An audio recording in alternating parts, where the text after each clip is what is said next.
உலகெங்கிலும் இருக்கும் பக்தியின் நேயர்கள் அனைவருக்கும் வணக்கம். நான் உங்கள் ராம்ஜி. கன்னிராசிக்காரர்களுக்கெல்லாம் 7ஆம் வீட்டிலே சனி பகவான் வருகிறார். சனி பயிற்சியிலே 7ஆம் வீட்டில் சனி. 7ங்கிறது என்ன அப்படின்னு பார்த்தீங்கன்னா, உங்களுக்கான காதலுக்கான இடம், உங்களுக்கான கல்யாணத்திற்கான இடம். உலகத்திலேயே இந்த 7ஆம் இடத்திற்கு மட்டும் யாருமே கவனிக்கல. 7ஆம் இடத்திற்கு நல்ல கிரகங்கள் கல்யாணம் ஆகலைன்னா உலகம் என்ன ஆகும்னு கொஞ்சம் யோசிச்சு பாருங்க. வெறும் ஆண்கள் இருக்கும் உலகம் இது அப்படின்னா எப்படி இருக்கும்? வெறும் பெண்கள் மட்டுமே இருக்கிற உலகம்னாலும் எப்படி இருக்கும் அப்படின்னு யோசிச்சு பாருங்க. ஸோ இந்த ஒவ்வொருத்தருக்கு ஒருத்தர் ஒரு விஷயம். 7ஆம் வீட்டில் சனி பகவான் வரும்பொழுது என்ன ஏற்படுகிறது என்றால், ஒரு கணவன் மனைவிக்குள்ள இருக்கிற அந்யோன்யம் என்பது அதிகமாகும். முக்கியமாக என்ன அப்படின்னு பார்த்தீங்கன்னா, இந்த டைவர்ஸ் சம்மந்தப்பட்ட விஷயங்கள் உலகத்தில் நம்ம மேற்கத்திய நாடுகளில் எவன் இதை கண்டுபிடிச்சான்னு தெரில, எங்கேருந்து இந்த கலாச்சாரம் வந்ததுன்னு தெரில. இந்த டைவர்ஸ் அப்படிங்கிற ஒரு விஷயம் உண்மையிலேயே டைவர்ஸ் ஆகணும். நான் ஒரு சைக்கோவை கல்யாணம் பண்ணிகிட்ருக்கேன், நான் ஒரு இவரை கல்யாணம் பண்ணியிருக்கேன், டெய்லி திருத்தவாரி, வேலைக்கும் போக மாட்டேங்கிறான், அந்த மாதிரி ஆள் நம்ம டைவர்ஸ் பண்ணுறோன்னா அதில் ஒரு லாஜிக் இருக்குது. ஆனால் நம்ம சும்மாவே பார்த்திங்கன்னா, எனக்கு அந்த ஆரா செட் ஆகலை, எனக்கு அந்த வைப்ரேஷன் செட் ஆகலை, எனக்கு அந்த வெங்காயம் செட் ஆகலைன்ட்டு இப்போ நம்ம என்ன பண்ணுறோம்னா சும்மாவே டைவர்ஸ் பண்ணுறோம். ஏன் அப்படின்னா அது ஒரு கலாச்சாரம் மாதிரி ஆகிடுது. இது பார்த்தீங்கன்னா மிகுந்த மன வருத்தத்துக்கு உள்ளாகிற ஒரு விஷயமே. என்கிட்ட வர்ற கேஸில் 100க்கு 80 பேர் டைவர்ஸ் கேஸாக இருக்காங்க. அது எங்கேருந்து தான் நம் மூளையில் முளைத்தது என்று தெரியவில்லை.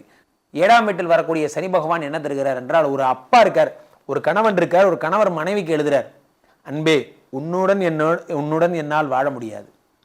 நான் பார்த்தீங்கன்னா இப்படி அப்படின்னு எழுதுறார். நான் என்னுடைய வாழ்க்கையில் என்னுடைய காதலை பற்றி, அன்பை பற்றி புரிந்து கொள்ளாதவள் நீ, எப்பொழுதும் உனக்கான உலகத்திலேயே பிரயாணித்துக் கொண்டிருப்பவள் நீ, என் அன்பை நீ புரிந்து கொள்ள உனக்கு யுகங்களாகும்.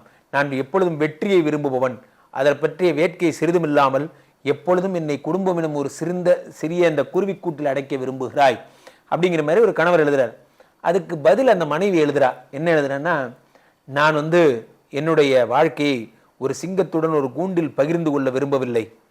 அன்பின் மென்மொழிகள் பற்றி உங்களுக்கு தெரியாது. எதையும் சிங்கத்தின் தொண்டையிலிருந்து கேட்க நான் விரும்பவில்லை. ஒரு பாம்புடன் ஒரு படுக்கையை பகிர்ந்து கொள்ள நான் விரும்புவதில்லை.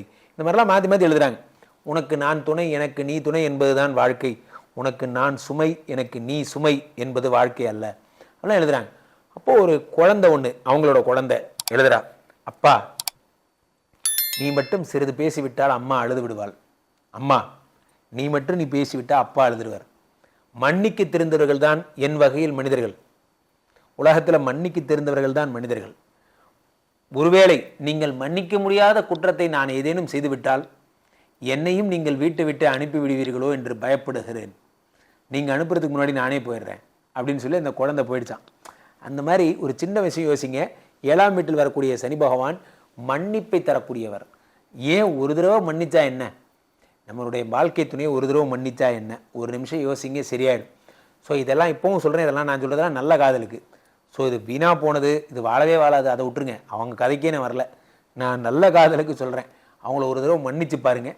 7ஆம் வீட்டில் இருக்கக்கூடிய சனி பகவான் உங்களுக்கு வாழ்வதற்கான வழிகளை தருவார். சார் நான் ஃபாரின் போகணும்னு நினைக்கிறேன் சார், நான் துபாய் போகணும்னு நினைக்கிறேன் சார், நான் என்கிட்ட சொல்லி கூப்பிட்டு வந்தேன் சார், நான் டிப்ளமோ படிச்சிருக்கேன் சார், கட்டுமான துறையில் இன்ஜினியர்னு சொல்லி கூப்பிட்டு வந்தேன் சார், இங்கே ஒட்டரகமாக விட்டாங்க சார். அந்த மாதிரியான விஷயங்கள் எல்லாம் சரியாயி, நான் வந்த வேலை ஒன்று, இங்கே செய்கிற வேலை ஒன்று சார், இவங்களுக்கு நான் ஒன்றும் முறவாசல் மட்டும்தான் சார் செய்யலை, என்னை எல்லா வேலையும் வாங்குறானுங்க சார் அப்படிங்கிற மாதிரியான விஷயங்கள் நிறைய பேர். சார் ஃபாரின் போனவங்க எல்லாரும் சந்தோஷமாக இருக்காங்கலாம் சொல்லாதீங்க. நிறைய பேர் வீட்டில் ஃபாரின் போனவங்கலாம் ரொம்ப கஷ்டப்படுறவங்களும் இருக்காங்க. ஸோ திசை மாறி போகிறது தான் இந்த ஃபாரின் வாழ்க்கை அப்படிங்கிறது, திசை மாறி போகிறது. ஸோ அந்த 7ஆம் வீட்டை சனி பகவான் இருக்கும் பொழுது என்ன ஆகிறதுனா, ஒரே தூக்கி உங்களுக்கான தகுதிப்பான வேலைகள், நீங்கள் என்ன பணியில் இருக்கீங்களோ அதற்கு தகுதியான சம்பளம், தகுதியான ஒரு இடத்துல உங்களை உட்கார வச்சு அழகு போப்பார் இந்த சனி பகவான். அந்த சனி பகவான் உங்களுக்கு 7லிருந்து 3ஆம் பார்வையாக 7, 8, 9 பார்க்குறார். அப்பாவுடைய உடல்நிலை 9ங்கிறது அதிர்ஷ்டம், அதிர்ஷ்டஸ்தானத்தை சனி பார்க்கிறார். அப்போ அதிர்ஷ்டம் ஏறுகிறது. நான் ஒரு விஷயத்தில் இன்வெஸ்ட் பண்ணுறேன் சார், அந்த விஷயம் எனக்கு வருமா வரலையான்னு எனக்கு தெரில, நான் கோல்டில் இன்வெஸ்ட் பண்ணியிருக்கேன், நான் லேண்டில் இன்வெஸ்ட் பண்ணியிருக்கேன், லே அவுட் போட்டு விற்கலான்னு நினைக்கிறேன், அது எனக்கு ப்ராஃபிட்டபுளாக வருமானு எனக்கு தெரில. கவலையப்படாதீங்க, உங்களுக்கு தான் ப்ராஃபிட் ஆக போகுது. இந்த வருடம் உங்களுக்கான வருடம். உங்களுக்கு நான் எதுக்கு இந்த இவ்வளோ தூரம் முன்னாடி கல்யாண வாழ்க்கையை பற்றி சொல்கிறேன்னா, ஹாப்பி லைஃப் ஹாப்பி ஒய்ஃப், இதை நீங்கள் புரிஞ்சுக்கிறதுக்கே ரொம்ப நாள் ஆகும். உலகத்தில் யாரெல்லாம் ஹாப்பியாக இருக்கீங்களோ அவங்கெல்லாம் குடும்பம் நல்லா இருக்குன்னு அர்த்தம். நான் ஜெயிச்சிட்டேன்னு சொல்கிற எல்லாரையும் கேட்டு பாருங்கள். அவங்க வீட்டில் சப்போர்ட் பண்ணாங்க, அவங்களாம் உறுதுணையாக இருந்தாங்க, அதனால் அவங்க ஜெயிச்சிருப்பாங்க. இதில் ஏதாவது ஒன்று மிஸ் ஆனால் கூட, அவங்க ஹெல்த்தோ அவங்க ஃபேமிலி கண்டிஷனோ ஒன்று மிஸ் ஆனால் கூட அவங்க அவ்வளோ தூரம் ஜெயிச்சிருக்க முடியாது. அவங்க ஜெயிக்கவங்க எல்லாரும் அவங்க ஒய்ஃப் அவங்க பின்னாடி இருக்காங்கிறத தயவுசெய்து நினச்சிக்கோங்க. 7ஆம் வீட்டில் இருக்கக்கூடிய சனி பகவான் அதை தருவார். 7, 8, 9 பார்க்குறார். 7ல் இருக்கக்கூடிய சனி பகவான் உடம்பை பார்க்குறார். உடம்பை பார்க்கும்போது என்னன்னா, உடலில் வந்து புது ரத்தம், புது சக்தி, நான் ஜெயிச்சு காட்டுறேன் பார், அப்படி சொல்கிறது அத்தனை முடிச்சிடுறேன் அப்படிங்கிற மாதிரி. என்னடா ராயப்பனுக்கு வயசாயிருச்சுன்னு கூப்பிட்டு வந்து செட்டில்மெண்ட் பேசுகிறீங்களா அப்படிங்கிற மாதிரி. என்னடா தம்பி இன்னைக்கு கிழமை, அடுத்த செவ்வாய்க்கிழமை அத்தனை முடிச்சிடுறேன், இதெல்லாம் நீங்கள் பண்ணுவீங்க. அந்த ஸ்டண்ட், அந்த ஹீரோ. என்னதான் நடக்கும் நடக்கட்டுமே பிகில் போட இன்ட்ரோடக்ஷன் பார்த்துறீங்களா இல்லையா? அந்த மாதிரி அப்படி ஒரு கெத்தாக போவீங்க. இவ்வளோ நாள் நீங்கள் ரொம்ப டயர்டாயிட்டீங்க, ராயப்பனுக்கு வயசாயிருச்சு, இனிமேல் நீங்கள் தான் ஜெயிக்க போகிறீங்க. உடம்ப சனி பார்த்துட்டாருன்னா ஜெயம். அடுத்து சனி பகவான் உங்களுக்கு 4ஆம் இடத்தை பார்க்கிறார். 4ங்கிறது வீடு, வாசல், வண்டி, வாகனம், மரியாதை, அத்தனையும் சனி பகவான் பார்த்துறார். தாயாருடைய உடல்நிலை அதையும் பார்த்துறார். ஸோ இப்போ வீடு வாங்க போகிறீங்க, வண்டி வாங்க போகிறீங்க, உங்களுடைய புதிய லேண்ட் வாங்க போகிறீங்க. சார் நான் 1 கிரவுண்ட் இடம் வாங்கலான்னு போனேன் சார், என் மாமனார் கேட்டார், எங்கம்மா இருக்கேன்னு கேட்டார், இந்த மாதிரி வாங்கலான்னு வந்திருக்கேன் மாமா, நான் பார்க்கலான்னு இருக்கேன். பக்கத்தில் இந்த பக்கம் நார்த்தில் பார்த்தீங்கன்னா ஒரு கோயில் மாதிரி இருக்கேன், அந்த பக்கம் அது அந்த இடமும் ஃப்யூச்சரில் வாங்கலான்னு நினைக்கிறேன் மாமா அப்படின்னு நீங்கள் அப்படி சொன்னீங்கன்னா, உடனே மாமனார் என்ன பண்ணுறாரு, யார், நம்ம அப்பா. நமக்கு 5 காசு இருந்தாலும் சரி விட வேணாம் விடுங்க, சரி நமக்கு அவர் ஒன்றும் தரமாட்டார்.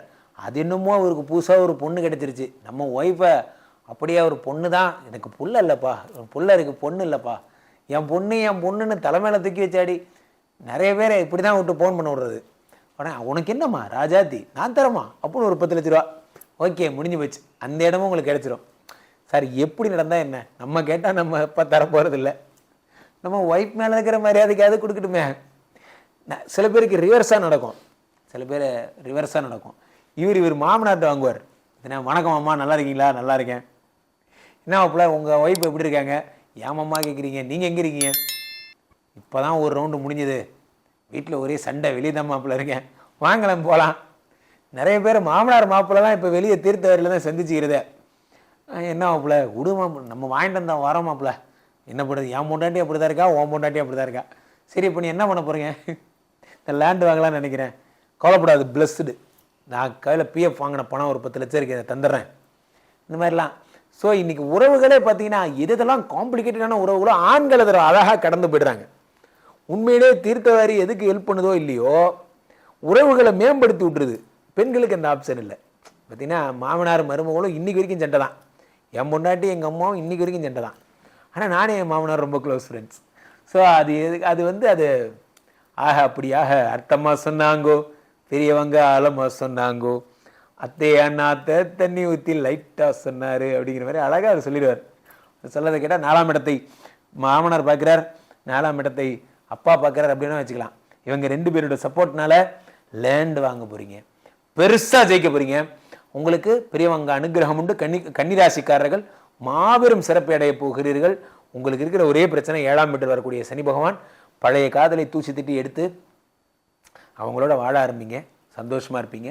மீண்டும் யாரெல்லாம் யார் மனசையாவது காதல் அப்படிங்கிற பேரினால் கஷ்டப்படுத்திருந்தீங்கன்னா அதற்கான பரிகாரத்தை தேடுங்கள். பெண் சாபம் பொல்லாதது என்பதை மனதில் வைத்துக் கொள்ளுங்கள். ஆக மீண்டும் ஒரு நல்ல பதிவில் சந்திப்போம். கன்னிராசிக்காரர்களுக்கு 100க்கு 100 மார்க்.